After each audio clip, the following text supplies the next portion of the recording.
오늘이 돌아가신 밀양 유인 박금님 영가님의 7749제 해양날입니다.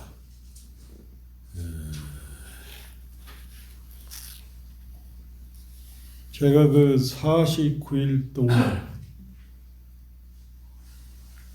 행여자 홍지옥 청년의 어머님을 생각하는 신심과 정성을 옆에서 지켜봤습니다. 젊은 사람이 어머니를 잃었지만은 어머니의 삶에 가르침에 감동을 받아서 정성껏 어머니께 염불과 공양과 정성을 다하는 것을 옆에서 지켜봤습니다. 사람이 죽으면은 49일 동안 중류가 뭐냐면 중음심, 생과 사간이 중간에 있다가 인연 있는 친척이나 가족이 어머니를 위해서 정성껏 염불을 해주고 기도를 올리고 공양을 해주면은 그 2차 인연 공덕으로 어머니가 아미타불을 계시는 극락세계에 왕생한다는 얘기가 내려오고 있습니다. 일본에 어떤 대신이 딸이 아팠습니다. 딸이 사경을 해먹여 있는 이 대신이 청일전쟁 협상을 하러 중국에 가게 되는 거라. 아침에 딸한테 물어본 거예요. 아버지가 큰 일이 있어서 중국에 가는데 갔다 와도 되겠냐고. 그러니까 딸이 그래. 내 몸은 비록 아프지만은 아버지 다녀오시라고. 그래서 이제 아버지가 청일전쟁의 협상단으로 갔는데 갑자기 일본에서 연락이 와서 귀국을 했단 말이에요. 진짜로 이제 이번에는 딸이 사경을 하면서 아버지한테 물어봐. 아버지, 제가 죽으면 어디로 갑니까? 이렇게 물어봐. 그러니까 이 대신이 이렇게 얘기를 해요. 부처님께 간절히 염불하면 극락세계 간다고 부처님이 경전에 말씀하셨다는 거예요. 그래가지고 그 말을 듣던 대신의 딸이 염불 산매에 다 빠져서 죽는 거야. 고약하게 죽는 거야. 그래서 이 대신이 극락세계가 정말 있는가 하고 모든 간직을 내려놓고 불교 공부를 했는데 극락세계를 찾아보니까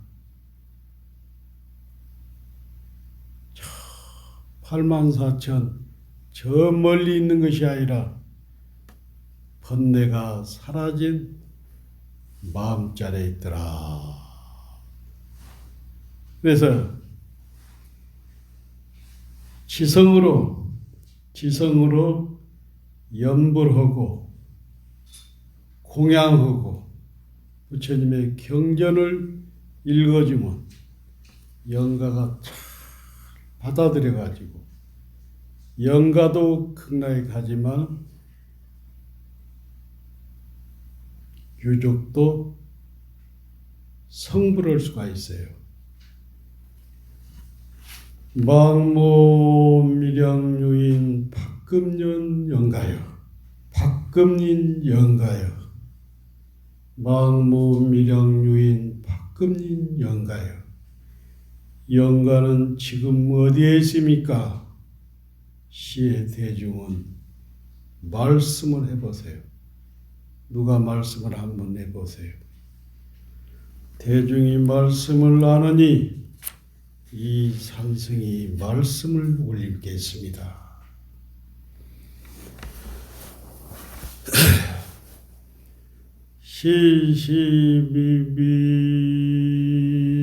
시시비비 도불간 산산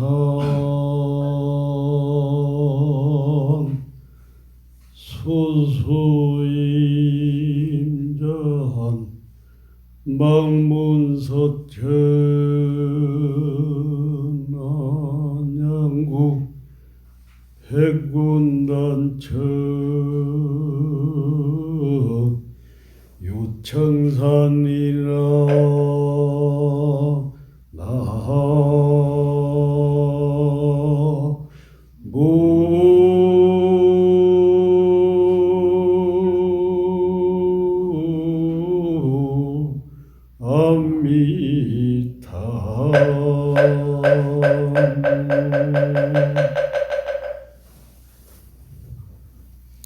극락이 어디냐고, 극락이 어디냐고. 시시비 하지 마라. 산과 물이 그대로 한가롭다. 망문서천안양구 서천의 극락이 어디냐고 누가 묻는다면 백운단 저유청산이라 흰구름 벗어난 곳에 청산이 있도다. 부처님께서 어느 날 탁발을 나갔습니다. 토굴에 계시다가 부처님께서 탁발을 딱 나갔는데 그날이 동네 잔치 축제가 있어서 마을 사람들이 다 축제장으로 간 거예요. 부처님이 탁발 가셔가지고 탁발을 하나도 못 오고 아라한 토굴로 돌아오는 거예요. 토굴로 달빛을 맞으면서 쫙 들어오는데 천신이 이렇게 부처님한테 얘기 속삭이는 거예요. 당신은 깨달음도 얻었고 자비와 지혜와 덕과 신통력도 얻었는데 예 거지처럼 탁바르고 사십니까? 이렇게 천신이 기절해서 속삭이는 거예요. 부처님이 히말라야 산을 다 보면서 이렇게 얘기를 해. 이렇게 생각을 해. 저 눈 높인 히말라야 산을 황금으로 만들어서 나를 준다 해도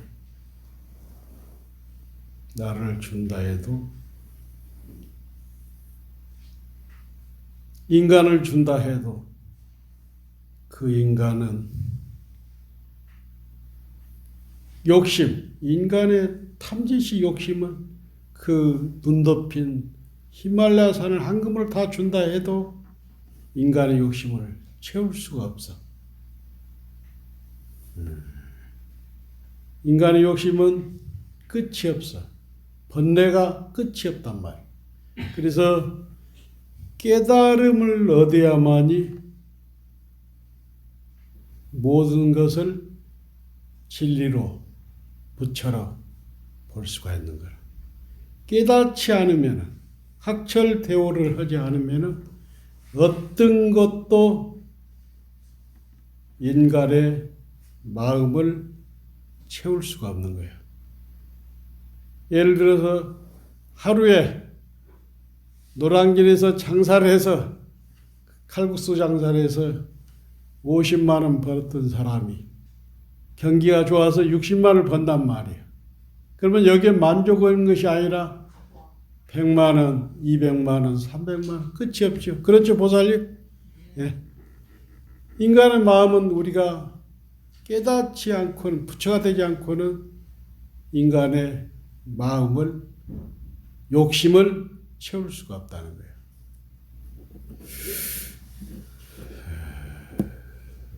담마기금이라는 부처님 경전에 나오는 얘기가 무슨 얘기냐면, 내가 가끔 얘기는 해. 시골 산골에서 삼농사를 짓는 사람, 삼농사. 그래서 1년 내 농사를 잘 지어가지고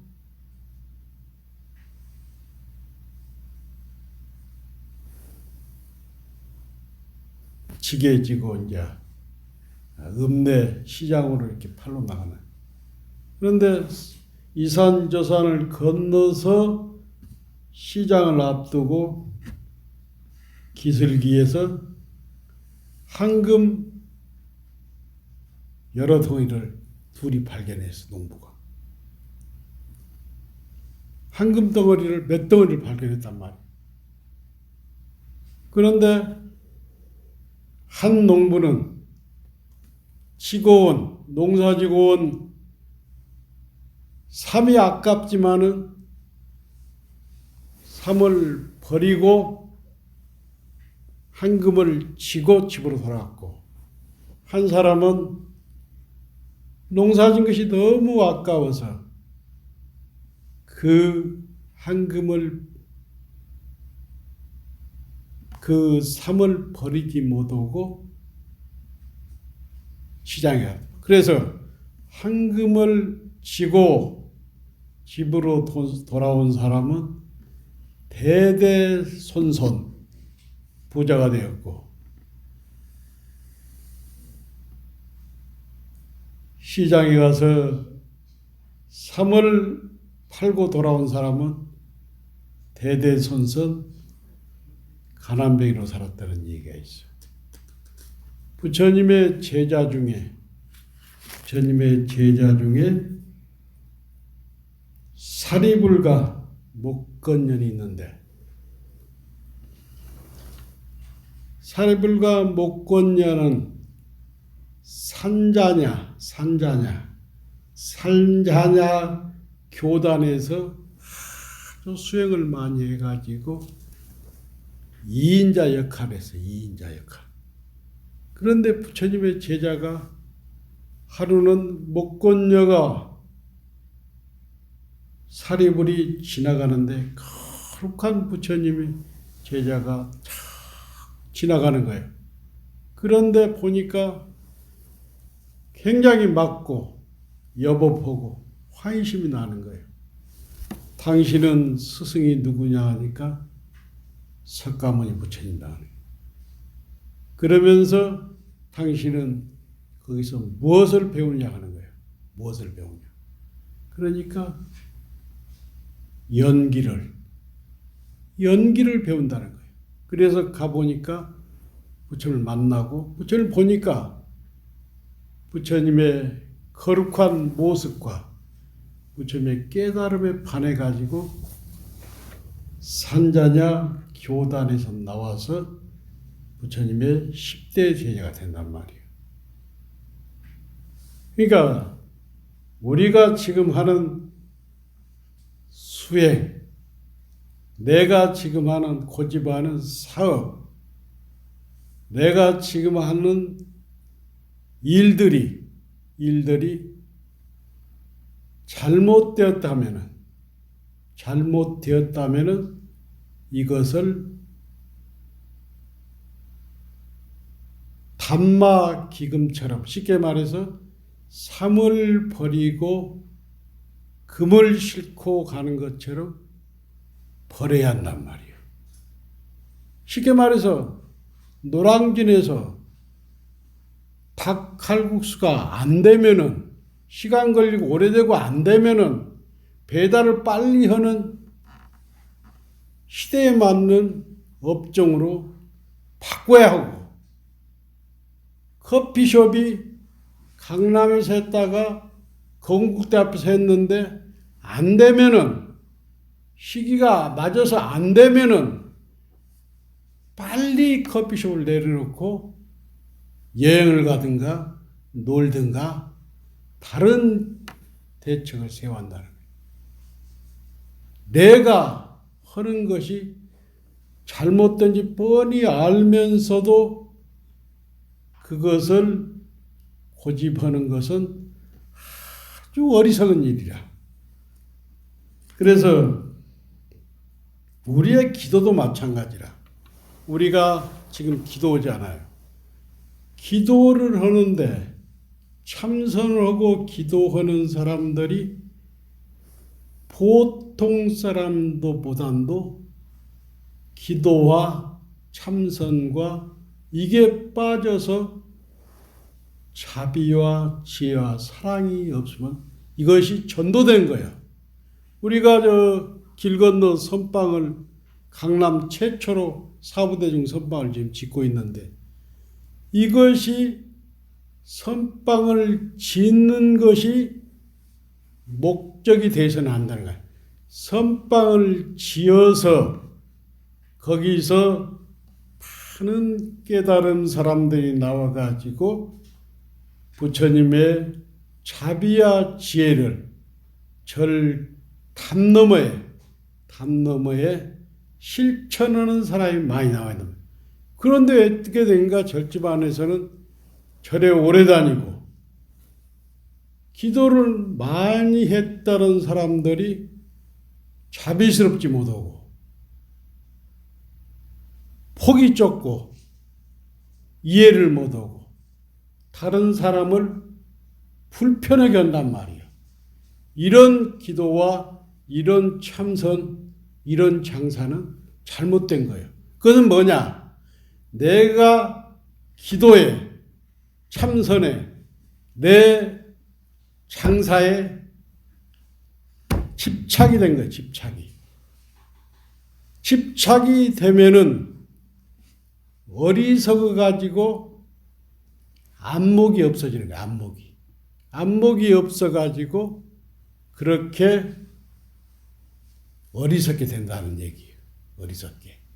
그래서 기도의 목적은 자비와 사랑과 지혜를 이웃에게 함께 하는 것이고 우리가 보문사 선방을 짓는 것도 저것을 불사해서 짓는 것이 목적이 아니라 저기서 수행을 잘 해가지고 부처님의 지혜와 자비와 사랑을 이웃과 함께 나누는 것이 목적이 되어야 한다는 얘기다. 부처님 당시에 두 수행자가 있었습니다. 두 수행자가. 수행자가 두 수행자가 둘이 동문수화 한 강원에서 같이 경전을 배운 거예요. 경전을 배웠는데 한 스님은 주지를 하고 한 스님은 참선을 한단 말이에요. 그래가지고 이제 해제 때가 되면은 이 참선하는 스님은 주저하는 스님 절에 와서 기도도 해주고 주지심을 도와주는 거예요. 근데 주지심이 원력을 세웠어. 어떤 원력을 세웠냐면 그 절에 사리탑을 모시려고 천일기도를 한 거예요. 그러니까 주지심 도반이 선방에 다니는 도반이 이렇게 내가 견제서양에 가서 사리를 모셔오겠다고. 그래가지고 이제 이 스님이 견지스강에 가서 사리를 찾기 위해서 만행을 다니는 거야. 어느 날 이 스님이 겐지스강 강가에 탁 앉아서 참선하고 있는데 그 돌에 참선해서 눈을 딱 떴는데 돌에 이렇게 써진 거예요. 범소유상 계시허망 약견재상 비상 직견열애. 무슨 얘기냐면 무릇 있는 바 상이 다 험한 것이요. 만약 모든 상이 아닌 줄을 보면 직견열애, 열애를 보리라. 무슨 얘기냐? 모든 상은 다 험한 것이다. 험한 것이다. 그런데 모든 상이 아닌 줄 아는 것을 보면은 바로 열애를 본다는 거예요. 열애를 본다. 이 말에 스님은 깨쳐버렸단 말이에요. 이게 이제 금강경 사국에 나오는데, 근데 천일기도를 들어간 스님은 계속 천일기도를 하는 거예요. 그런데 천일기도 해양이 며칠 안 두고 이 스님이 오질 않잖아. 그래서 가짜로 사리를 만들어가지고 사리탕을 만들어가지고 해양을 했어. 그래서 이 주지스님이 겐지스강에 간 자기 도반은 지금 뭘 할까 하고 찾으러 나간 거예요. 그런데 겐지스강에 가보니까 이 스님이 다 깨달음 얻어가지고 편안히 앉아있는 거예요. 그러면서 그 글귀를 딱 보고 이 스님도 깨달은 거예요. 결론은 뭐냐면 어떤 것도 우리가 보이는 마이크다든가 법당이다든가 우리 몸이다든가 어떤 것도 공하지 않는 거예요. 공하지 않는. 이것을 볼 줄 알았을 때 약견이 재상 비상 모든 것이 상이 아닌 줄 알았을 때 열애를 본다. 금강경에 나와 있지 않아요. 그래서 우리가 지금 어렵게 힘들게 사는 것은 뭐 때문에 이렇게 힘들게 사냐면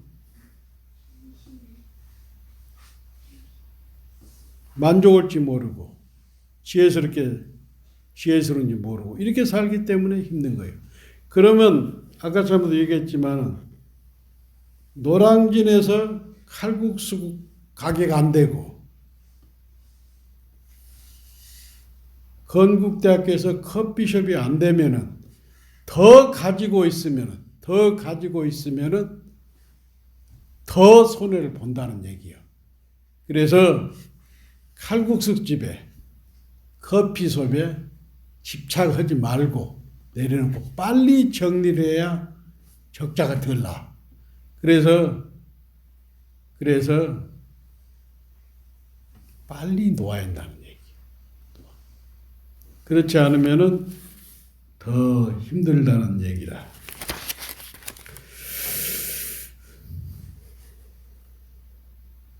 조선시대 때 항명 스님이 있었는데 이 스님이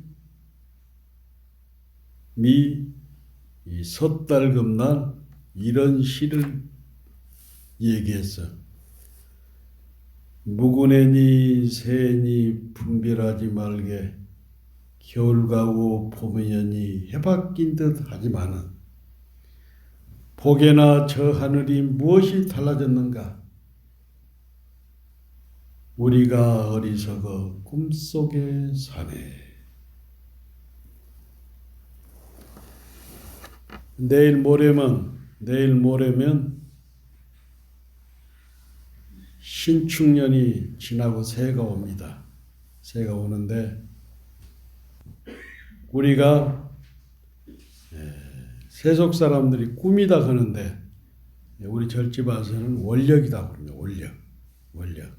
그래서 나이가 먹어도 꿈과 원력이 있는 사람은 늘 젊게 살고, 젊은 사람도 꿈과 원력이 없으면은 늦게 산 노인이 된단 말이에요. 그래서 과거에 어떻게 살았건 꿈과 원력을 가지고 새해는 새롭게 불자로서 욕심 버리고 신신과 원력으로